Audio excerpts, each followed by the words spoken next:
그 후에 바울이 아덴을 떠나 고린도에 이르러 아굴라라 하는 본도에서 난 유대인 한 사람을 만나니 글라우디오가 모든 유대인을 명하여 로마에서 떠나라 한 고로 그가 그 안에 브리스길라와 함께 이달리아로부터 새로 온지라. 바울이 그들에게 가매 생업이 같으므로 함께 살며 일을 하니 그 생업은 천막을 만드는 것이더라. 아멘. 하나님을 믿는 우리 그리스도인들은 어떤 일을 시작하게 될 때 분명히 하나님께서 기뻐하실 만한 일이다 라는 마음으로 시작하는 경우가 많습니다. 그런데 아무리 선하고 의로운 계획이라 할지라도 때로는 하나님의 생각이 우리의 생각과 다르기 때문에 생각지 못했던 방향으로 흘러갈 수도 있습니다. 사도 바울의 2차 선교 여행의 과정이 분명하게 이런 사실을 보여주고 있습니다. 바울은 1차 선교 여행 때 다녔던 지역들을 다시 방문하여 그때 믿음을 갖게 된 형제들과 그때 세워진 교회들을 돌아보면서 격려하고자 하는 계획을 세웠습니다.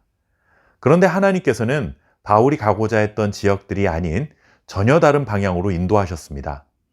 심지어 바울에게 환상을 보여주시면서까지 그의 계획을 돌려놓으셨습니다. 그렇게 하나님의 생각대로 바울의 2차 선교여행의 모든 여정을 바꾸어 놓으셨는데 가는 데마다 어려움이 생겨났습니다. 이런 과정에서 2차 선교여행을 위해 한 팀이 되었던 실라와 디모데와도 잠시 떨어져서 혼자 아덴으로 가야 하는 상황까지 벌어졌습니다.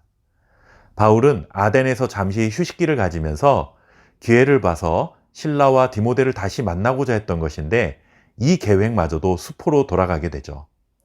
또 등 떠밀리듯 그는 아덴을 떠나게 되었고 이제는 고린도라는 도시로 옮겨갔습니다. 처음부터 바울의 계획과는 전혀 상관없는 일들의 연속일 뿐만 아니라 자신의 뜻을 내려놓고 하나님의 뜻을 따랐는데 속된 말로 되는 일이 하나도 없네 라는 말이 나올 만한 상황이었던 것입니다. 이렇게 고린도에 도착한 바울의 심정이 어땠을까요? 사도행전에서는 바울의 심정이 나타나지 않지만 고린도전서를 보시면 이렇게 떠밀리듯 고린도에 혼자 도착하게 된 바울은 자신의 심정을 이렇게 고백하고 있습니다. 고린도전서 2장 3절 말씀입니다. 내가 너희 가운데 거할 때에 약하고 두려워하고 심히 떨었노라. 바울과 같은 사람도 우리와 똑같이 두려움을 느끼는 연약한 사람이었다는 사실을 보여줍니다.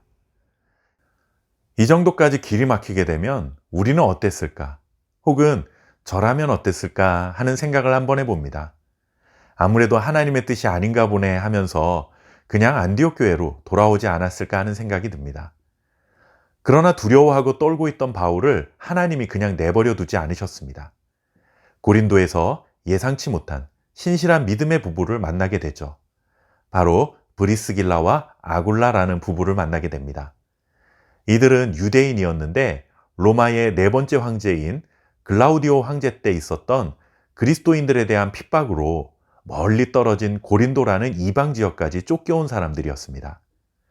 브리스길라와 아굴라는 글라우디오 황제의 핍박 때문에 삶의 터전을 잃어버렸고 자신들의 재산을 다 몰수당한 채 빈손으로 고린도까지 쫓겨난 사람들입니다.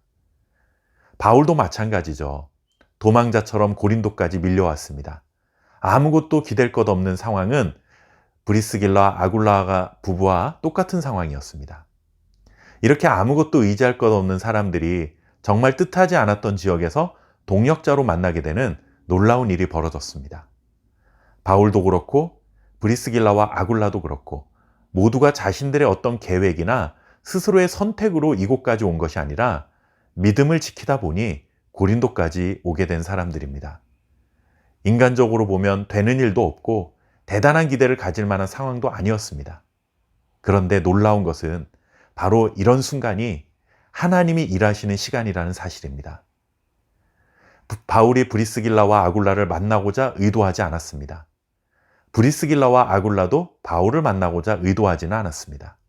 그러나 이들은 기적처럼 만나게 되었고 신실한 믿음의 동역자가 되어 고린도 교회가 브리스길라와 아굴라의 집에서 시작하게 되는 놀라운 은혜를 경험하게 됩니다. 실패하고 좌절하고 낭망할 수밖에 없을 것 같은 이 보잘것없는 인생들을 하나님이 붙잡으시고 복음의 역사를 일관되게 이루어가고 계심을 우리에게 보여주고 있습니다. 우리가 그럴듯한 사람이 되고 우리 교회가 세상에서 주목받는 교회가 되어야 하나님의 역사를 일으키는 일에 쓰임받는 것이 아닙니다. 스스로 보기에도 실패하고 낙심한 자와 같은 연약한 자들을 통해 하나님은 세상의 강한 자들을 부끄럽게 하실 것입니다. 강한 자를 통해 천을 이루고 만을 이루시는 만군의 여호와 하나님의 열심을 의지하고 살아가는 저와 여러분 될 수 있기를 바랍니다. 감사합니다.